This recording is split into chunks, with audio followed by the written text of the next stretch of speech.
తెలంగాణలో అధికారం కోల్పోయిన కారు ఇప్పుడు క్రమంగా ఖాళీ అవుతోంది. 10 జిల్లాల్లో కీలక నేతలు, ద్వితీయ శ్రేణి నాయకులు హస్తంగుటికి చేరారు. ఇప్పుడు ఎంపీలు సైతం కారు దిగి కాంగ్రెస్ వైపు అడుగులు వేస్తున్నారు.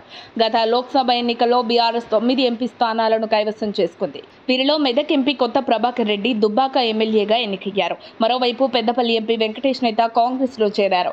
నాగర్ కర్నూలు ఎంపీ రాములు సైతం బీజేపీలో చేరిపోయారు.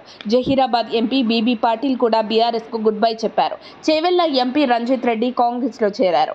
మిగిలిన వారిలో సిట్టింగ్ ఎంపీలు నామా నాగేశ్వరరావు, మాలోతు కవితలకు మాత్రమే పోటీకి కేసీఆర్ గ్రీన్ సిగ్నల్ ఇచ్చారని తెలుస్తోంది.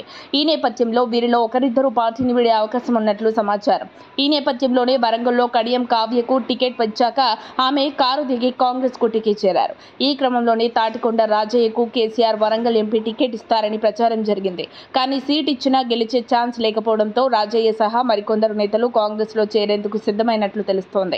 ఇప్పటికే మాజీ ఎమ్మెల్యే రాజయ్య కాంగ్రెస్ పార్టీ పెద్దలకు టచ్ లో ఉన్నారని సమాచారం. మరోవైపు ఇప్పటికే జనగామ ఎమ్మెల్యే పల్లా రాజేశ్వరరెడ్డి వారంలో 3 సార్లు కలిసి పార్టీలోకి రావాలని ఆహ్వానించారట.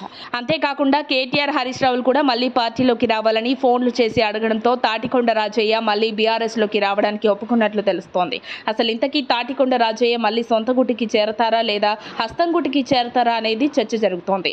ఓవైపు చక్రం తిప్పిన పల్లా, మరోవైపు హస్తానికి టచ్ లో రాజయ్య. తాటికొండ రాజయ్య మళ్లీ కారెక్కబోతున్నారా, కాంగ్రెస్ తో జత కడతారా తేలాల్సి ఉంది. మరిన్ని అప్డేట్స్ కోసం మా కాయ్ టీవీని సబ్స్క్రైబ్ చేసుకోండి. మా వీడియో కనుక మీకు నచ్చినట్లయితే లైక్ చేయండి, షేర్ చేయండి. మీ విలువైన అభిప్రాయాలను కామెంట్ బాక్స్లో తెలియజేయండి.